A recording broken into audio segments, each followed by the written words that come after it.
So good morning, everybody. I hope you had a super weekend and you were able to get out and enjoy that fantastic sunshine. It was absolutely glorious, having those blue skies and the warmth of the sun. It felt incredibly spring-like. I had bumblebees in the garden. They were out on the flowers, definitely spring in the air. And Mr. Gibson sent in some photographs that demonstrate this. So this was High Cliff Beach. He was there yesterday. I was too, different times, but it was gorgeous. That beautiful, beautiful bay, and just sitting on the sand. And I was sitting writing my assembly. And he also sent in some photographs of some spring flowers. So we've got some primulas there, little primroses, celandines. Let's have a look. Magnolia. Beautiful magnolia trees opening up, and the daffodils are really coming into bloom. And as you go along the roadside, driving across to High Cliff yesterday, whole verges full of daffodils, absolutely glorious. No wonder Wordsworth was inspired. So what have we done? We have put out in front of the hub, you may have seen that there are some new tables and chairs, and they have been bought for pupils and staff by the PSS, the Parent Staff Society, for us to use, and hopefully in anticipation of the cafe reopening, so that we can have an alfresco area for eating and drinking. And I have also just sent a message down to the site team to say, please, can we have the deck chairs out? We have a forecast of sun for most of this week. Should be dry, should be sunny. So let's get those deck chairs out. And those pupils, if you're in at lunchtime or in the locker area, please make the most of all that outdoor seating and get out and enjoy some fresh air in your lungs. Now, we have been talking a lot about the situation in the Ukraine, and we did a number of fundraising activities. And one of our pupils, Frances, in Lower 5, has travelled to Poland over the weekend with her father to deliver supplies to Ukrainian refugees in Poland. And I spoke to her just before she left on Friday, taking a van load of supplies out. And I have asked her to come and speak and give us some information, show us a map on her return. But this morning, I wanted to focus upon an organisation that helps globally with refugees. So this is a branch of the United Nations.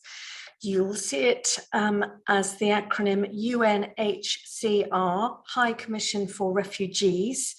But it is the UN Refugee Agency, and it is the largest global agency supporting refugees.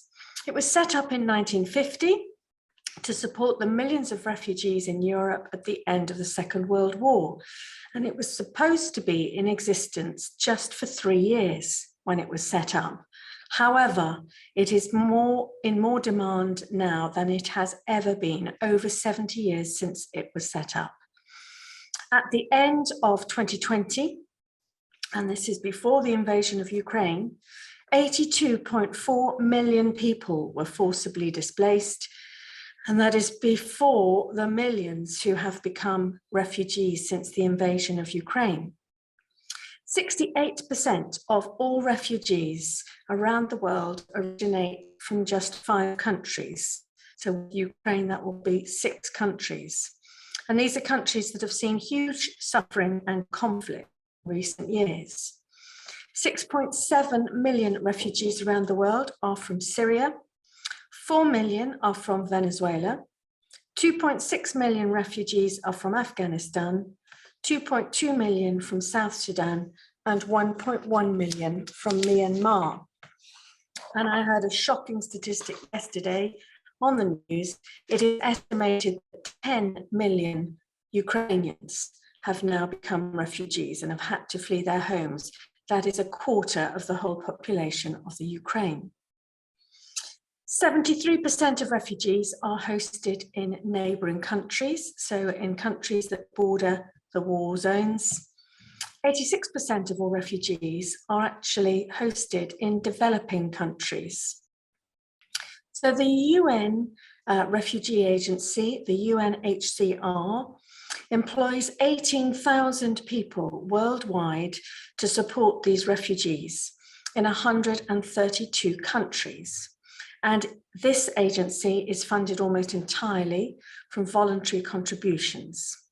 They provide refugees with water, food, medicine, blankets, and shelter, but the scale of the problem is vast. So let's have a look at this video that talks to us about their work.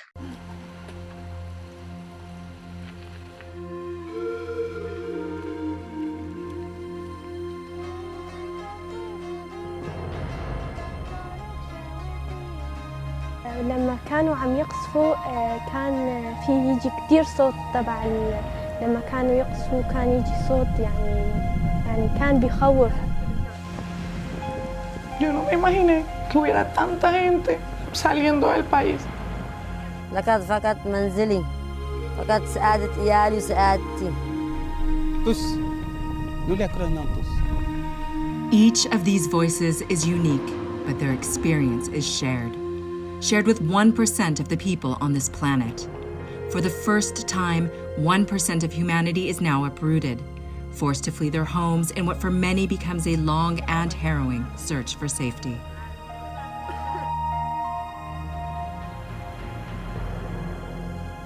Today, we count 79.5 million people who are now displaced, wrenched from their homes by violence, persecution, conflict, and the violation of human rights. This is nearly twice as many as a decade ago, according to statistics compiled by the UN Refugee Agency from 2010 to 2019. 26 million of them are refugees, but the majority of those forced to flee are still living inside their own countries. The scale of the numbers defies our imagination. Consider this: 100 million people have been displaced in the past decade. The uprooted are victims of a world in conflict, and they pay an incalculable cost. Renata fled an attack on her village in Burkina Faso, where close to 500,000 people fled due to insecurity in 2019 alone. Mujtaba from Afghanistan found safety in Greece, but brought the trauma of war with him. بعد فکر این یه جوری بود که من حتی شبا میخوابیدم خواب میدیدم، کابوس میدیدم، استرس خیلی داشتم. أنا عمري 11 بس بحس حالي عمري 100 إنه حسب الشيء الحال اللي نحن فيها، يعني بدي أعين أهلي، بدي أعين أخواتي، يعني ما لهم غيري يعني كبيرة. Namat is from Syria, which 9 years into its war is still the world's biggest displacement crisis. In fact, 5 countries account for 2/3 of people displaced across borders: Syria, Venezuela, Afghanistan, South Sudan, and Myanmar. And half of them are children. Displaced children often lack access to education. They are exposed to violence and exploitation, and too many face dangers alone. In 2019, UNHCR counted more than 150,000 child refugees who were unaccompanied by or separated from their families. Africa's Sahel region is a growing hotspot as violence spreads from Mali to Niger, Burkina Faso, and beyond. 80% of the forcibly displaced reside in countries grappling with food insecurity and the extremes of climate change. More hardship awaits them. So why do the numbers keep going up? For those fleeing conflict and persecution, options to rebuild their lives are limited. Opportunities for resettlement in another country fall far short of needs, while fewer refugees are able to return home safely. Tens of millions of people remain in exile for years on end, in countries and communities that are often poor and struggling themselves. Even so, there is hope.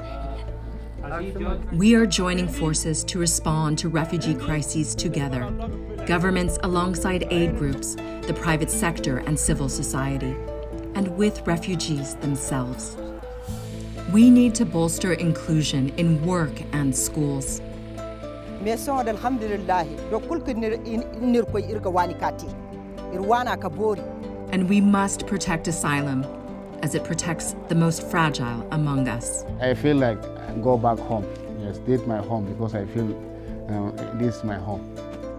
In a world grappling with a global health pandemic, we are reminded of how interconnected we are, that the safety of one is linked to the safety of us all. It is a time for solidarity, still, now, and more than ever before.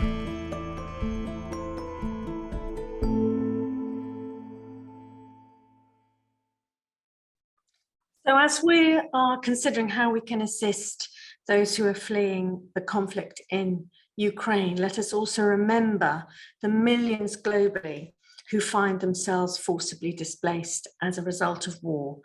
And I think it's important for you as pupils, as young people, to be aware of the global situation, be aware of the essential work of the UNHCR, and to consider the plight of these refugees and the reasons that they find themselves in this situation. So what can we do as a school to help? Well, our Amnesty International group supports campaigns to assist refugees and also to raise awareness of their human rights. You can go along on a Thursday during form time. You can help write letters of support. We also have the Amnesty International concert coming up, and that will raise funds. And you can find out more about the work of the UNHCR and see how you can support them. We have a number of pupils who go on to do geography degrees or degrees in international development with the aim of working in these fields, working for an NCO. You can help raise awareness of the scale of the problem and also of the urgent need to resolve disputes peacefully. You can advocate the importance of global citizenship. You heard at the end saying we are all one humanity, we share this planet, we share our humanity. What we do has an impact on others. What impacts others around the world has an impact on us. We are interconnected. We cannot view ourselves as within our own borders. This is a global situation. So I hope that's given you some food for thought. I hope it's enabled you to see the wider global picture, the current situation, and what we can do as a school to help. So I have some notices this morning. I wanted to say congratulations to our cross-country runners who took part in the English schools competition on the weekend. So it was a very tough event indeed, and all our runners represented Dorset very well. Notable performances came from Erin Wells. She finished 30th out of 331 runners in the inter-girls race. Emily Parker finished 39th out of 278 runners in the senior race, and Lucy Lockwood was 77th in the senior. Polly Evans, Lexi Brown and Mills Brown also ran well, contributing valuable points to the team competition. So the Dorset team finished 13th out of 31 county teams, and the inter team, so that's the intermediate age team, finished 15th out of 44 county teams. And the fact that Talbot Heath made up a third of the whole of the Dorset team is incredible. Can we give them a round of applause? Well done to our runners. Fantastic. So it's the whole school photo. We only do them every few years, and they will be building the platform for us in the next hour. It might already be started to put up. So a reminder to all pupils in upper 3 to upper 5, you are to wear correct uniform with blazers, but with no jumpers. Your hair needs to be tied up, and there should be only one earring in each ear lobe and no visible makeup.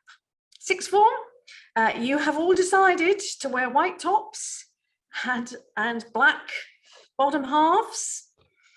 No sunglasses are to be worn, please. And could all tutors check that their forms are photo ready immediately before they come down to Borders Green? It was a very slick operation last time. They got us all up on the scaffolding, photos taken all down. I think they managed to do it within half an hour. So that's going to take place in period 3 today, but more information has gone out about that. So we've got some exciting events to look forward to this week. I have the Spring Gala. We're looking forward to that. That is on Thursday, the music concert. And then we have another type of Spring Gala. The Sixth Form Ball is taking place this Friday. And I know they're very excited about that as well. So I'm going to hand over now to Reverend Burke for our prayer. Are you there, Jonathan? I'm indeed. Another week, which we hope goes well. With our thoughts on the refugee crisis, we pray. Our hearts are pained, O Lord, in the horrendous scenes of refugees fleeing their Ukrainian homes. We pray for all those millions of people who are facing uncertainty and fear today. Be with them and those who are trying so hard to bring some hope to their hopelessness. By our prayers and our actions, may we be part of the solution. In God's name we pray. Amen. Amen. Have a very good day, everybody. See you outside on the platform later. Bye.